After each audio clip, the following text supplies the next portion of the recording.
दोस्तों, कहानी की शुरुआत होती है एक खौफनाक और अंधेरी गुफा में छुपी ट्रेसा नाम की लड़की को दिखाते हुए, जिसके हाथ में स्नाइपर थी और वो यहाँ बैठकर किसी का इंतजार कर रही थी। तभी हम इस गुफा से कुछ किलोमीटर दूर एक एयरपोर्ट को देखते हैं, जहाँ एक प्लेन लैंड करता है और उसमें से जैसे ही प्रेसिडेंट बाहर आते हैं, वैसे ही ट्रेसा उन्हें अपनी स्नाइपर से शूट कर खत्म कर देती है। और तभी यहाँ पर हमें पता चलता है कि ये कोई मामूली लड़की नहीं है, बल्कि ये एक बेहतरीन और खूंखार स्नाइपर है, जो कुछ इस तरह से प्रेसिडेंट पर निशाना लगाती है कि आसपास के लोगों को पता भी नहीं चलता कि प्रेसिडेंट पर किसने और कहां से गोली चलाई। खैर, अब ड्रेसा अपना काम खत्म करने के बाद बुलेट कवर को अपने पास रख लेती है। इसके बाद ड्रेसा अपनी माँ से मिलने उनकी ग्रेव पर जाती है, क्योंकि वो अब उसकी माँ इस दुनिया में नहीं थे। लेकिन जब वो ग्रेवयार्ड में पहुंचती है तो वो देखती है कि उसके पिता पहले से ही यहाँ बैठे हुए हैं। वो उनके पास जाकर उनसे बात करने की कोशिश करती है, लेकिन तभी ट्रेसा के पिता उसके सामने इस बात का खुलासा करते हैं कि वो अपनी बेटी के बारे में सब कुछ जानते हैं, कि वो एक स्नाइपर है और अभी अभी उसने एक इंसान की जान ली है। इस पर ट्रेसा उन्हें जवाब देते हुए कहती है कि कभी कभी तो मुझे नींद भी नहीं आती है। और इतना कहकर वो अपनी जेब से बुलेट का कवर निकालती है और इसे अपने पिता के हाथ में सौंप देती है। वो इस कवर को भी बाकी के इकट्ठा हुए कवर के साथ रख देते हैं। और यहाँ पर हमें पता चलता है कि ट्रेसा ने पहले भी बहुत सारे लोगों को मौत के घाट उतारा है। अब ट्रेसा के पिता उसे अपने कैंसर के बारे में बताते हैं और कहते हैं कि मेरे पास बहुत कम समय बचा है और मैं केवल कुछ ही दिनों का मेहमान हूँ, लेकिन आने वाले दिनों में अगर मैं नहीं मरा तो इस वैलेंटाइन डे के दिन मैं खुद अपनी जान ले लूंगा। ये सुनते ही ट्रेसा के पैरों तले जमीन खिसक जाती है और वो अपने पिता को ऐसा करने से मना करती है। लेकिन वो अब भी ट्रेसा से यही कहते हैं कि यह हम दोनों की आखिरी मुलाकात है और शायद अब हम ना मिले। वही दूसरी तरफ हम लिवाई नाम के एक आदमी को देखते हैं, जिसे उसके बुरे सपनों ने परेशान कर रखा है। इसलिए लिवाई समुद्र के किनारे बैठकर अक्सर पोयम लिखता है और आज भी वो यहीं बैठा हुआ होता है। तभी लिवाई के पास अचानक एक मैसेज आता है,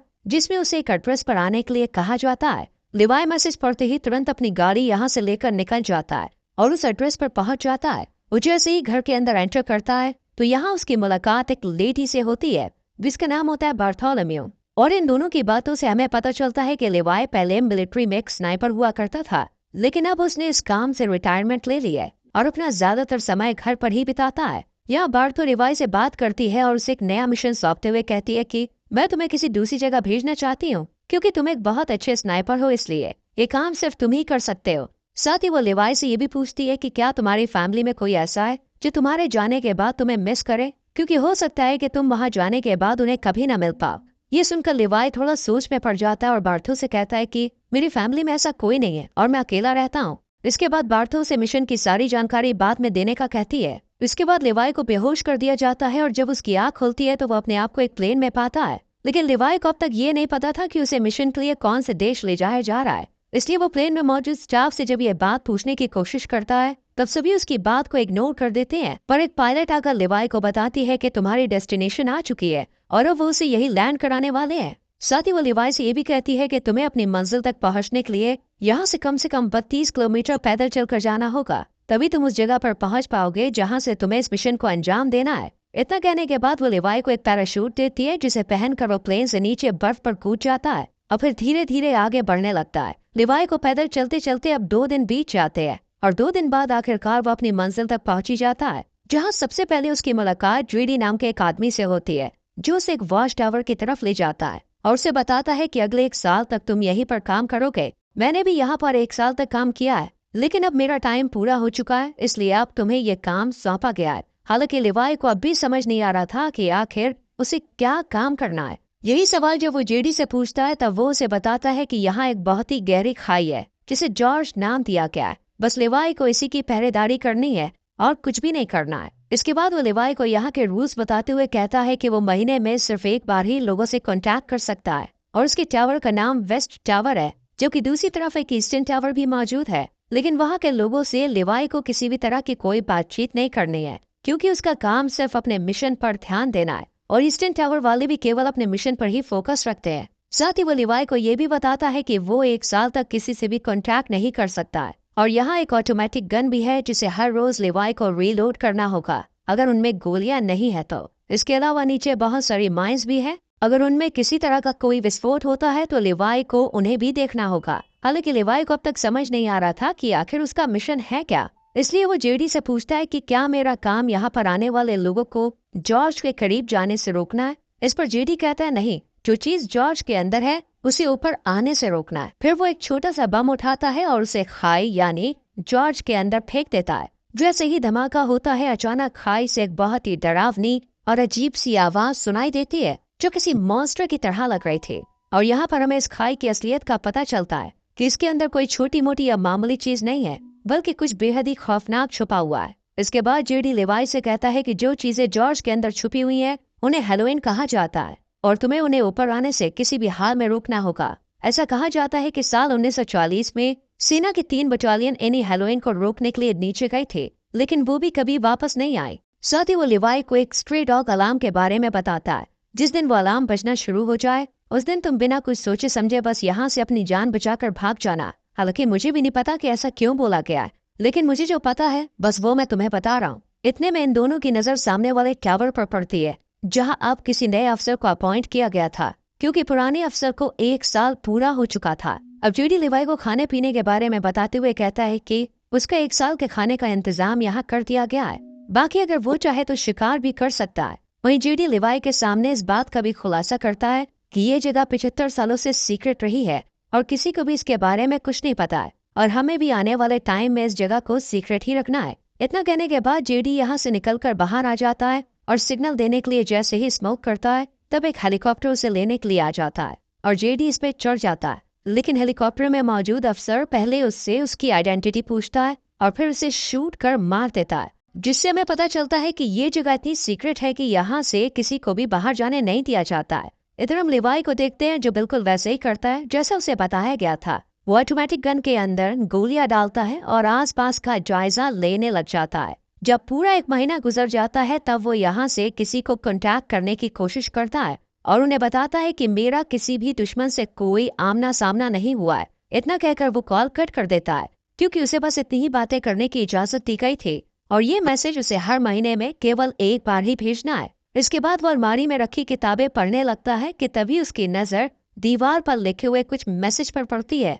जो यहाँ रहने वाले इंसानों ने अपने अपने एक्सपीरियंस के हिसाब से लिखे थे। इन्हें पढ़ने के बाद लेवाई बाहर आ जाता है और एक टेलीस्कोप की मदद से दूसरे टावर को देखने की कोशिश करता है जहाँ उसे एक लड़की बैठी हुई दिखाई देती है जो कि कोई और नहीं बल्कि ड्रेसा ही थी। ड्रेसा की खूबसूरती देखकर लेवाई उसे देखता ही रह जाता है, लेकिन बात करने की कोशिश नहीं करता क्योंकि उसे दूसरे वॉच टावर से कांटेक्ट करने के लिए मना किया गया था। इसी तरह लेवाई को यहाँ 2 से 3 महीने बीत जाते हैं और अब ड्रेसा भी उसके बारे में जान चुकी थी। इसलिए एक दिन जब उसका बर्थडे होता है तब वो लेवाई से बात करने का फैसला करती है और एक पेपर पर लिखकर लेवाई से उसका नाम पूछती है। ये देखने के बाद वो भी एक बोर्ड उठाता है और उसके जरिए ड्रेसा को बातचीत करने से मना करता है, लेकिन ड्रेसा फिर भी उसे अपना नाम बता देती है, जिसके बाद लेवाई भी ज्यादा ना सोचते हुए अपना नाम लिख देता है और इस तरह दोनों में दोस्ती हो जाती है। एक दिन जब लेवाई को पता चलता है कि ड्रेसा एक स्नाइपर है तो वो उसका टेस्ट लेने के लिए उसके सामान पर निशाना लगाता है, जिसके बाद ड्रेसा भी अपने आप को प्रूव करने के लिए स्नाइपर उठाती है और उसके वॉच टावर पर निशाना लगाती है। लेकिन तभी उसकी नजर कुछ मॉन्स्टर पर पड़ती है जो कि खाई में से बाहर आ रहे थे। वो जल्दी से लेवाई को इशारा करके ये बात बताने की कोशिश करती है, जिसके बाद वो उन मॉन्स्टर पर ताबड़तोड़ फायरिंग शुरू कर देता है, लेकिन उनकी तादाद बहुत ज्यादा थी, इसलिए ड्रेसा भी लेवाई की मदद करती है और अपने वॉच टावर से ही उन मॉन्स्टर का खात्मा कर देती है। पर इसी दौरान एक मॉन्स्टर उसके पास पहुंच जाता है जो देखने में आधा इंसान और आधा जानवर जैसा था। ड्रेसा जब उसे देखती है तो वो अपनी जान बचाने के लिए उस पर गोली चलाने की कोशिश करती है, लेकिन कोई फायदा नहीं होता और वो मॉन्स्टर लगातार ड्रेसा की तरफ बढ़ता रहता है। लेकिन सही वक्त पर लेवाई उसे शूट कर उसकी जान ले लेता है और ड्रेसा को बचा लेता है। इसके बाद अगले दिन लेवाई माइंस के अंदर जाता है जहाँ अचानक खाई में से एक छोटा सा ड्रोन निकलता है और उड़कर यहाँ से चला जाता है, लेकिन उसके जाने से पहले लेवाई और ड्रेसा दोनों इसे देख लेते हैं, लेकिन इन्हें पता नहीं होता कि आखिर ये है क्या। इस तरह इन दोनों को यहाँ कुछ महीने और बीत जाते हैं और अब दिसंबर का महीना शुरू हो चुका था, जहाँ एक दिन अब लेवाई ड्रेसा से मिलने का फैसला करता है और वो अपने RPG में जहाँ मिसाइल डाली जाती है उस जगह पर एक रस्सी को बांध देता है। उसे ऐसा करते हुए ड्रेसा भी देख लेती है, लेकिन उसे भी समझ नहीं आता कि आखिर लेवाई करना क्या चाहता है। इतने में लेवाई इस मिसाइल को दूसरी तरफ छोड़ देता है जो कि एक रस्सी के सहारे बंधी हुई थी और ये रस्सी ड्रेसा के पास पहुंच जाती है, जिसके बाद वो इसे एक पेड़ से बांध देती है और फिर लेवाई इसके सहारे यहाँ से दूसरे वॉच टावर तक पहुंच जाता है। इधर ड्रेसा जब उसे देखती है तो उसे बहुत ज्यादा खुशी होती है, पर वो लिवाई को गले लगाने से पहले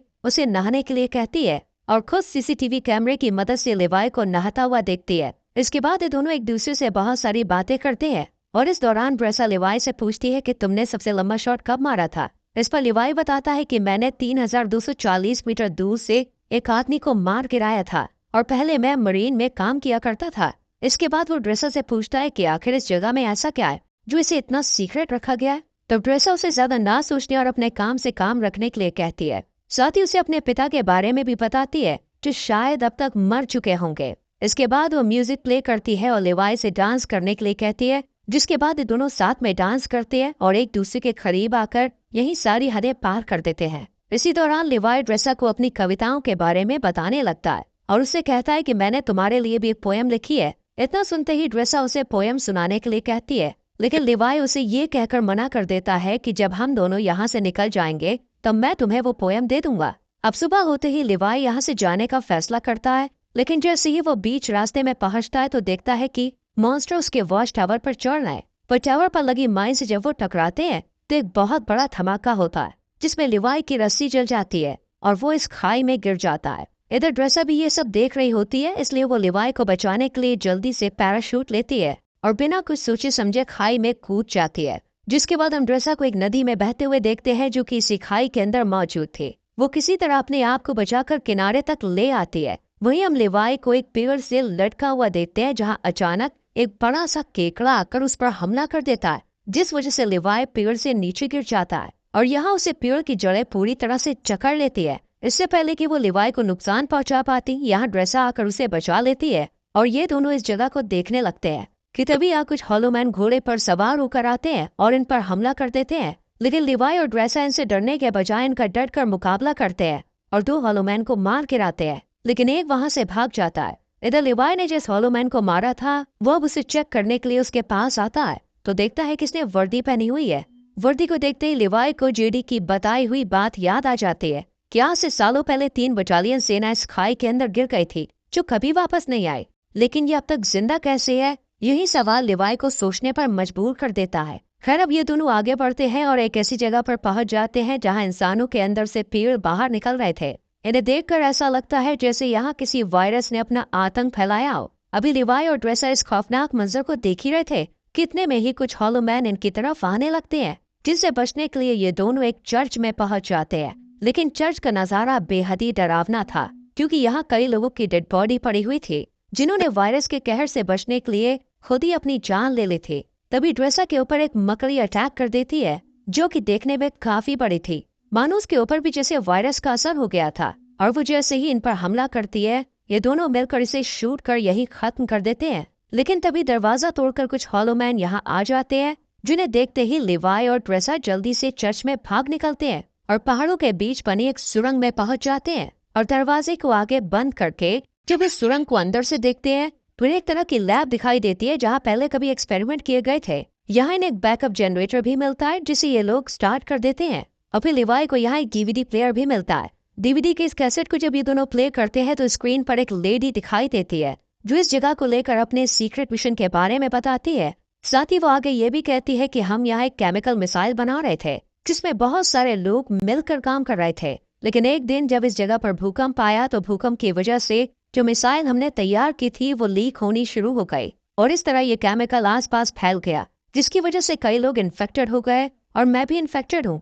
हालांकि उन्होंने ये बात मिलिट्री को भी बताई थी और कहा था कि इस जगह के ऊपर बमबारी करके इसे डिस्ट्रॉय कर दिया जाए ताकि ये केमिकल बाहर कहीं ना फैल सके, लेकिन मिलिट्री ने इनकी बात पर गौर नहीं किया। इस लेडी की बातें सुनने के बाद अब लिवाई और ड्रेसा को सब कुछ समझ में आ जाता है, इसलिए ये सुरंग को और करीब से जानने की कोशिश करते हैं और तब इन्हें यहाँ एक नए जमाने का कंप्यूटर मिलता है जो कि काफी अजीब बात थी। इसलिए ये इस कंप्यूटर को ऑन करने का फैसला करते हैं और इसमें मौजूद इन्फॉर्मेशन को देखकर एकदम हैरान रह जाते हैं क्योंकि इसमें एक डार्क लैब नाम की कंपनी के बारे में पता चलता है जो कि पैरामिलिट्री बनाने का काम करती है। वो यहाँ से इन्फेक्टेड लोगों के सैंपल ले जाती है और उनसे अपने सोल्जर को सुपर सोल्जर बनाने का काम करती है। इसलिए कोई भी देश इस जगह को पूरी तरह से मिटाना नहीं चाहता है। साथ ही लिवाई को यह भी पता चलता है कि ये जो खाई है ये 4.2 किलोमीटर लंबी है। इसके बाद ये दोनों जैसे ही यहाँ से बाहर निकलते हैं अचानक एक हॉलो मैन इनके ऊपर हमला कर देता है और ड्रेसा को रस्सी से बांधकर खींचते हुए अपने साथ ले जाता है। हालांकि वो रस्सी को काटने की कोशिश करती है लेकिन कोई फायदा नहीं होता।